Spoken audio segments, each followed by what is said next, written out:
Bonjour à tous et bienvenue dans cette nouvelle vidéo consacrée au développement d'applications Android. J'espère que vous vous portez bien et que vous avez déjà suivi mes autres vidéos. Si vous venez de nous rejoindre, je vous invite à vous abonner à la page et de regarder nos anciennes vidéos.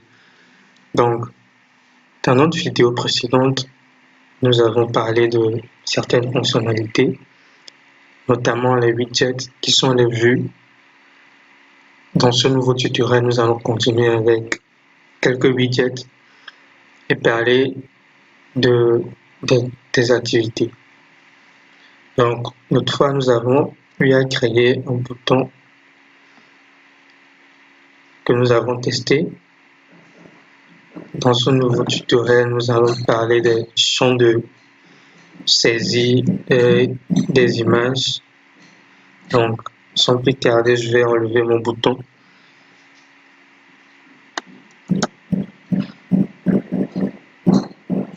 Je vais garder ma vue parente qui est le relative layout.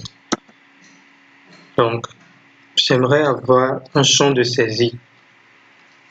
Donc, comme d'habitude, j'ouvre ma balise en compte.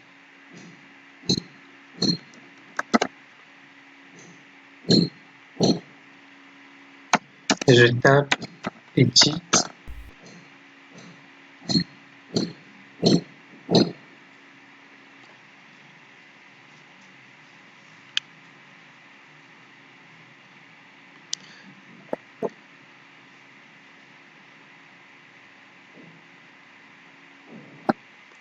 Excusez, ma machine, elle est un peu lente aujourd'hui. Ok, voilà, nous avons Edit Text. Donc, comme d'habitude, nous allons mettre les attributs comme la largeur et puis la hauteur. Je vais définir une largeur. Je vais prendre 200 dp. Et pour la hauteur, je vais prendre Wrap Content. J'aimerais centrer mon champ de saisie. Donc je fais Center Hyperlink puisque je suis avec un relative layout. Donc je fais Center Hyperlink et True.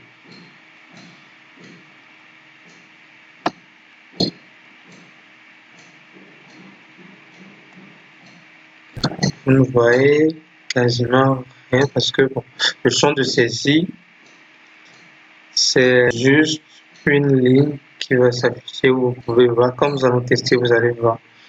Donc là, nous pouvons ajouter quelques attributs, genre le test qui sera affiché par défaut sur notre champ de saisie. Donc là, je mets HINT. Et comme Android Studio est auto-complété, donc j'ai Android Hint. Puis je vais mettre taper votre nom.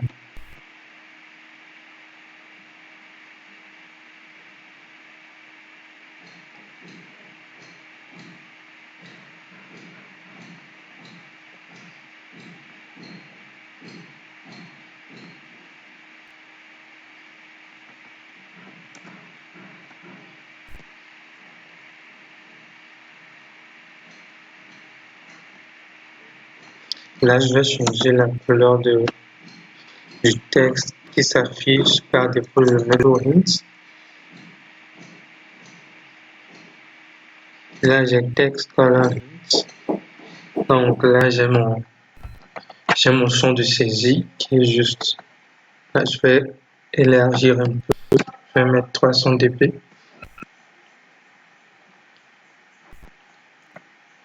Ok, ceci. Donc là, vous avez vu un peu comment ça se présente le champ de saisie. Donc ça, c'est de manière simple, c'est par défaut. Vous pouvez tester votre application pour voir comment ça se présente sur le téléphone. Moi, je ne vais pas le faire puisque nous allons en revenir bientôt avec les activités. Donc maintenant, nous allons voir comment utiliser les images dans notre application.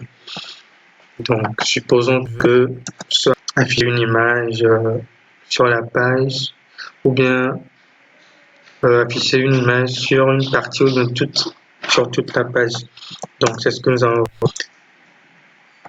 du dossier Trove qui devait contenir les fichiers images à utiliser dans notre application. Donc là, je vais sélectionner un fichier image que je vais copier.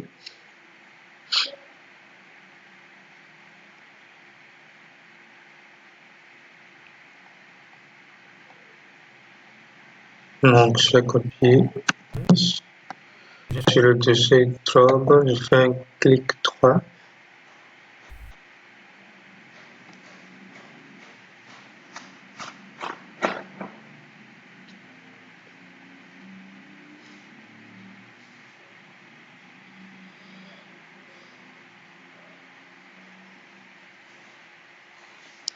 Puis je fais paste. Vous pouvez aussi utiliser les touches CTRL V et tout, ça va marcher. Donc là, je vais choisir il y a le Trouble et puis le Trouble version 4. Donc je prends le Trouble.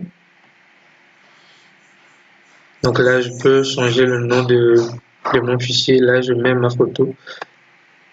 Il faudrait que le nom ne soit pas en majuscule et puis pas de caractères qui ne sont pas autorisés. Donc, utiliser les underscores, c'est mieux. Ok, là, j'ai... Donc, supposons je vais mettre cette photo sur toute la page. J'ai deux moyens. Je peux le mettre directement dans ma vue parente, background. Et là, je vais choisir soit une image, soit une couleur comme nous l'avions déjà vu. Donc là, je mets puis là, j'ai ma photo qui vient. Donc vous allez voir que toute la page prend l'image que j'ai définie. Donc c'est ça. Donc je vais enlever ça ici. Nous allons voir comment utiliser l'image sans le background.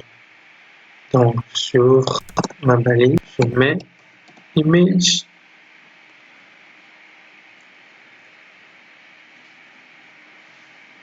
Et là, Android Studio me propose Image View, Image Button, Image Switcher. Donc, j'ai juste besoin de l'Image View. Donc, définir toujours les valeurs. Je vais prendre sur son DP. Donc, maintenant, il faudrait définir la source. Je mets SRC. Et là, Android. Donc, SRC, je mets ma.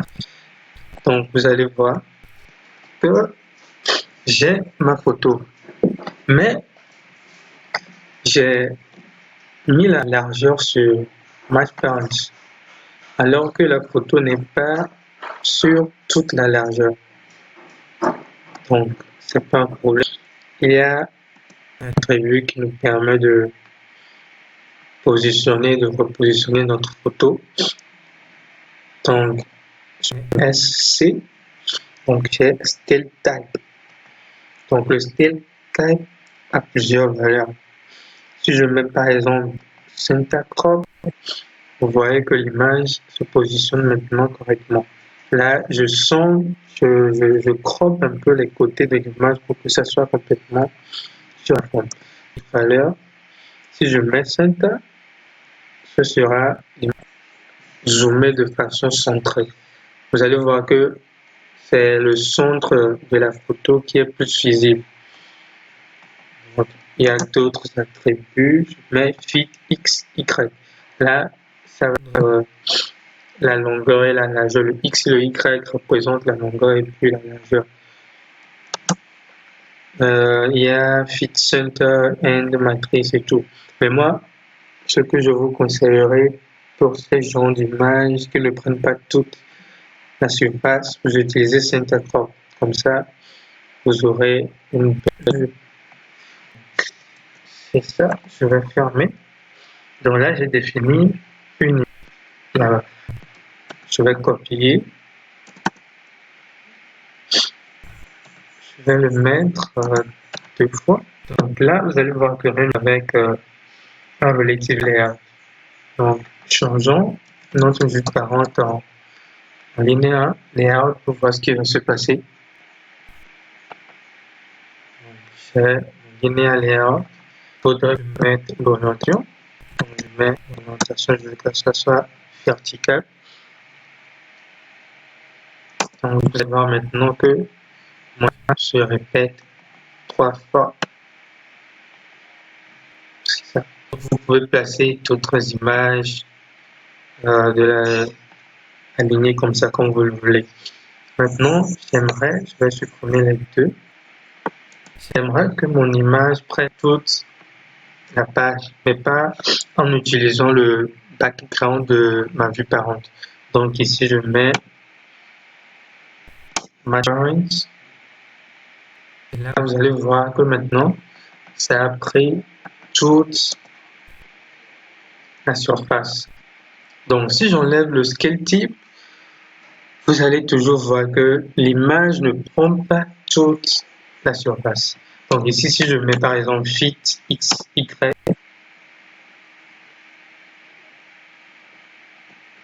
vous allez voir que toute l'image ne se fait pas voir, mais bon, au moins ça remplit la page.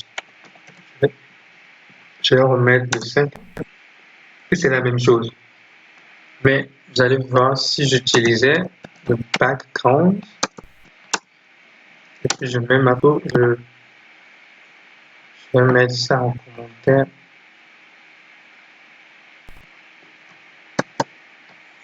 Vous allez voir la chose. Donc l'image prend toute la surface.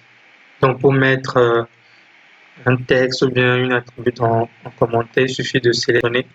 Vous faites CTRL et puis la barre, le slash. Donc là, nous avons vu les images. Je vais l'enlever.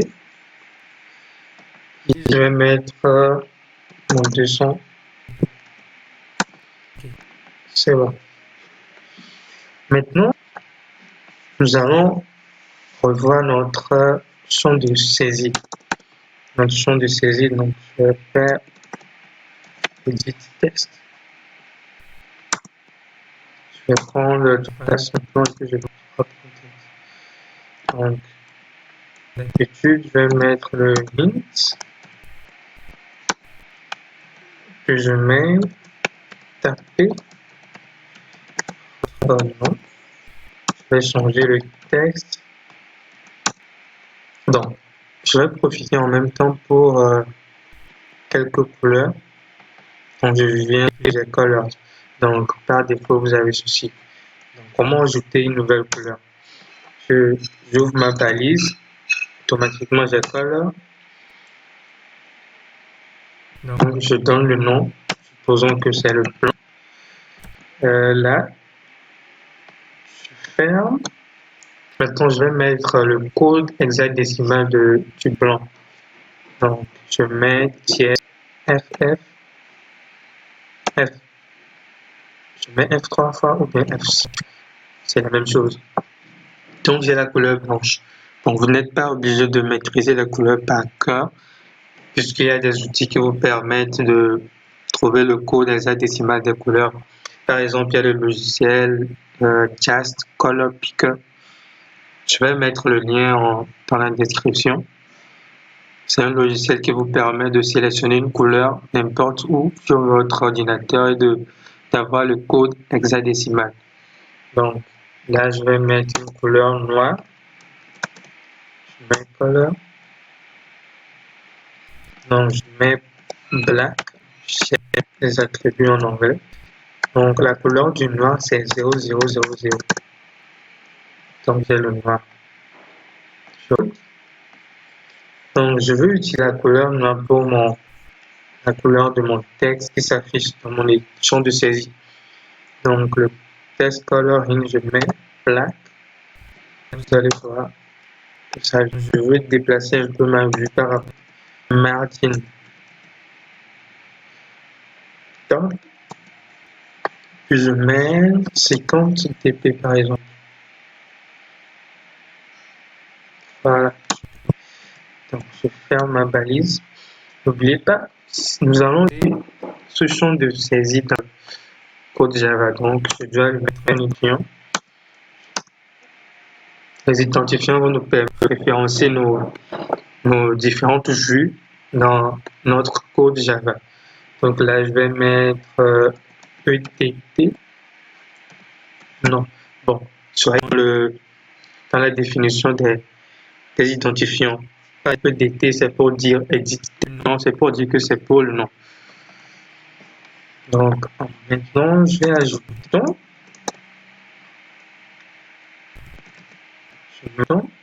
match points et puis wrap content.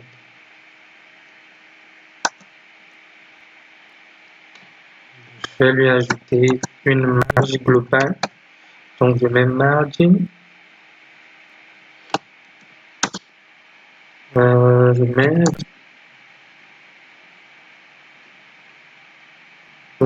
chef 20 dp, donc marge globale du haut des deux côtés d'en bas aussi. Je vais mettre un texte. Donc le texte est suivant. Là, couleur sur mon texte, je fais texte color. Là, je vais utiliser notre couleur principale de l'application, la couleur principale. Je vais mettre color primary. Maintenant, je vais ajouter un style. Je veux que donc je mets bold. Ok. Là, je crois que c'est bon. Autant non l'utiliser, donc je vais faire encore une édition. Donc ID ici, je mets BPN comme bouton, underscore, et puis je mets suivant pour dire. Ok. Donc je vais ajouter une petite marge à gauche et à droite à mon edit text. Donc margin left, je mets 8 dp. Margin right, je mets aussi 8 dp. Bon, c'est bon. J'aimerais ajouter juste après l'image un texte qui dit bienvenue utilisateur. Donc je mets un texte view. Texte view qui prend la place. Donc là je mets texte view sur ma première application. Donc j'aimerais changer le texte, je mets texte color, je mets le black toujours. Je vais lui ajouter une globale. Donc il est en margin, je le mets 20 par exemple.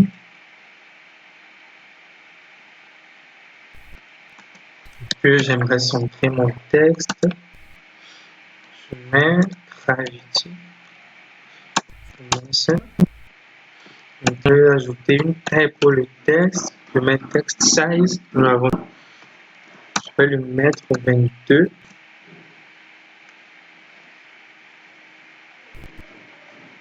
Vous allez voir que donc je vais ajouter un autre attribut gravity. Là, c'est maintenant centré. Ok. Donc je ferme ceci. Donc là, nous avons vu. Donc, je peux ajouter une taille à mon texte ici. Je peux le mettre 18 SP. Comme ça sera un peu plus gros. Et à mon texte aussi, je vais lui ajouter un style bold.